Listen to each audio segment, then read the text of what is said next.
बात करेंगे max weber की सत्ता एवं शक्ति के सिद्धांत के बारे में। आमतौर पर जो है आप लोगों को कई दफे ये कंफ्यूजन रहता है कि सत्ता और शक्ति दोनों एक ही है। शक्ति मतलब पावर और सत्ता मतलब डोमिनेंस या ऑथोरिटी हम बोल सकते हैं। तो मैक्स वेबर के बारे में थोड़ा संक्षेप में बता देना चाहूँ। मैक्स वेबर जर्मनी के रहने वाले थे और समाजशास्त्र के अंदर इनका बहुत बड़ा नाम है। और समाजशास्त्र के अलावा भी अगर हम बात करें अर्थशास्त्र, राजनीति विज्ञान, इनमें भी इनका नाम जो है लिया जाता है। मैक्स वेबर ने मूल रूप से सारे अपने जो ग्रंथ है वो जर्मनी में लिखे थे, जर्मन भाषा में, उनके बाद में अनुवाद किया गया था।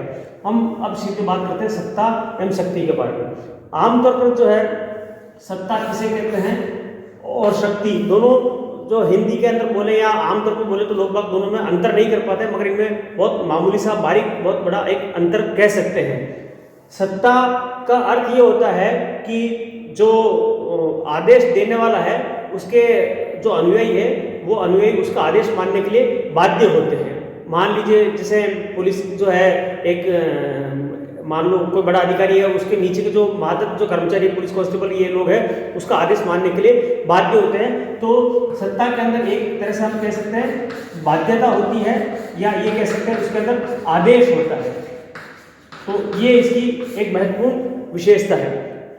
और अगर हम शक्ति की बात करें तो शक्ति के अंदर हाँ, और यहाँ एक और चीज पहले समानता की बात करें, सत्ता हर एक सत्ता के अंदर शक्ति का होना अनिवार्य है, मगर शक्ति के अंदर सत्ता होना अनिवार्य नहीं है। ये एक बहुत बड़ा अंतर है। इसको मैं एक उदाहरण के द्वारा समझाऊंगा।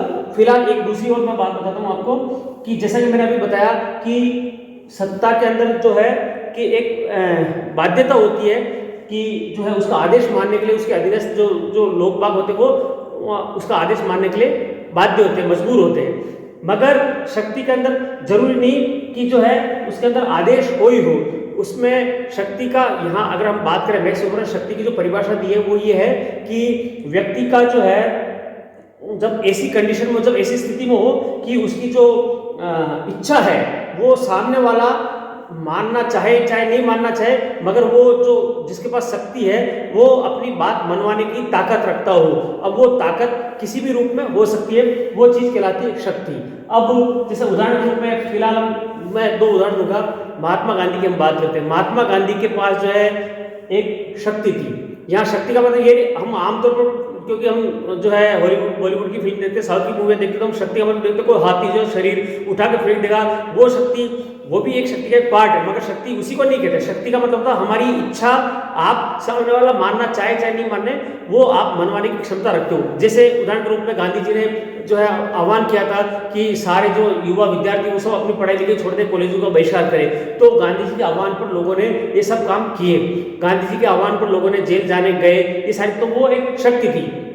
दूसरा उदाहरण मान लीजिए आपके जो है एक आपने लता मंगेशकर नाम सुना होगा, महान जो सुर साम्राज्ञी थी। तो लता मंगेशकर मान लीजिए जहाँ कहीं जाती थी या कोई आज की तारीख में आपका कोई फेवरेट सिंगर है, कोई आता है, तो जो है वो उसके जो कार्यक्रम अगर हो रहा है तो उस कार्यक्रम के अंदर आप जो जा रहे हैं वो भी एक उसकी क्योंकि उसको आपको लगता है कि उसकी आवाज़ में इतनी पावर है कि हमें उसको सुनने के लिए हम मजबूर है, तो वो भी एक शक्ति का है। इसी तरह मान लीजिए कोई जो है साधु संत है, कोई महात्मा है पहुंचे हुए हैं, तो वो उनकी भी जो है उसको भी हम उसके अंदर शक्ति के अंदर हम शामिल करते हैं। मैक्स वेबर ने करता। अब बात करते हैं सत्ता की। सत्ता तीन तरह की जो है मैक्स वेबर ने बताई थी। पहला जो है मैक्स वेबर ने सत्ता का या नेतृत्व का या प्रभुत्व का जो है वो बताया था। पहला करिश्माई नेतृत्व, करिश्माई या कैरिस्मेटिक सत्ता।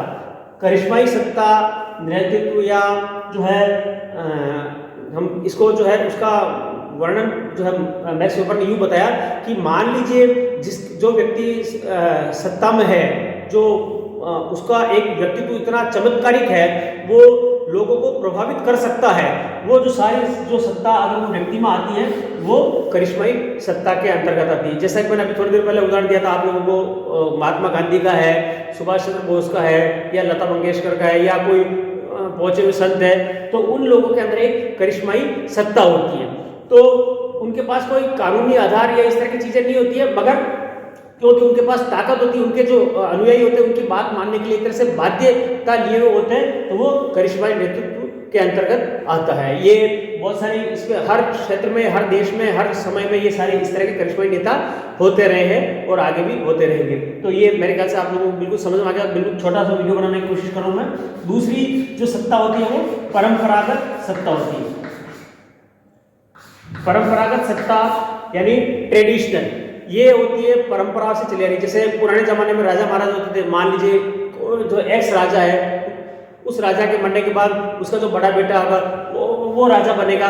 तो इसके अंदर करिश्मा होना जरूरी नहीं है, हो सकता है वो करिश्माई व्यक्तित्व का हो, मगर जरूरी नहीं कि ऐसा हो।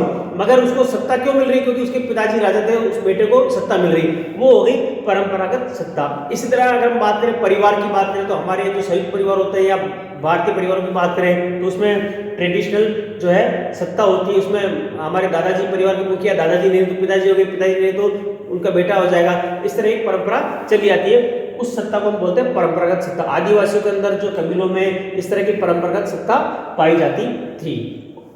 और एक और चीज मैं तो आप लोगों को बताना चाहूंगा कि करिश्माई सत्ता, परंपरागत सत्ता और ये सारी सत्ताएं आपस में एक ही व्यक्ति के अंदर तीनों चीजें भी हो सकती है। वो मैं आपको आगे उदाहरण दूंगा।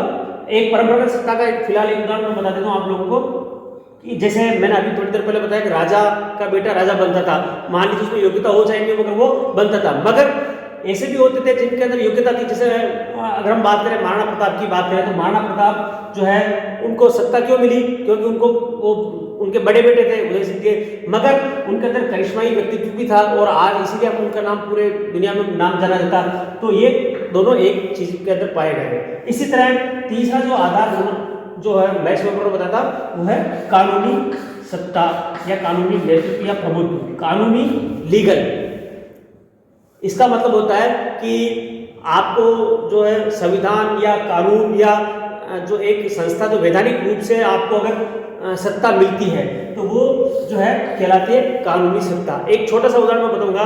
मान लीजिए ट्रैफिक पुलिस जो है, आपने देखा होगा ट्रैफिक सिग्नल के ऊपर चौराहे पे वहां एक आदमी खड़ा हुआ दिखेगा ट्रैफिक पुलिस वाला, उसने मान लो हाथ यूं करा तो वो रुक गए सारे। उसको जो अधिकार, उसके हाथ में कोई पावर नहीं है, मगर उसको पावर किससे मिली? वो मिली कानून से। तो वो चीज कहलाती है कानूनी सत्ता। अब मान लीजिए मैं वहां जाके खड़ा हो जाऊं, कहीं जाके मेरे हाथ पे रुकने से ऐसा नहीं रुकेगा, या वो आदमी कहीं और चला जाए जहां नौकरी नहीं है तो उसको वो मान्य नहीं है। तो कानूनी सत्ता का मतलब है कि आपको वैधानिक रूप से अगर कोई पावर मिलती है, सत्ता मिलती है, तो वो कानूनी सत्ता के अंतर्गत आता है। जैसे अगर हम बात करें भारत के अंदर प्रधानमंत्री है या राष्ट्रपति है, मुख्यमंत्री है, मंत्री है, सरपंच है, ये सारा जो है सत्ता का वो रूप कानूनी रूप कहलाता है।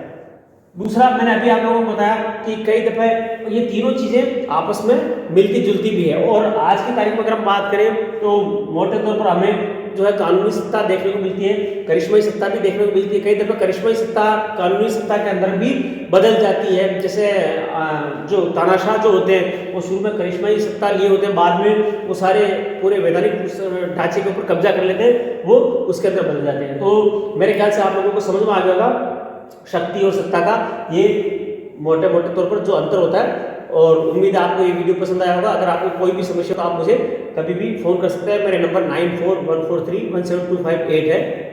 आप अगर मुझे फोन करेंगे तो मुझे अच्छा लगेगा, और इसके बारे में और भी कुछ पूछना हो तो आप मुझे कभी भी पूछ सकते हैं। धन्यवाद।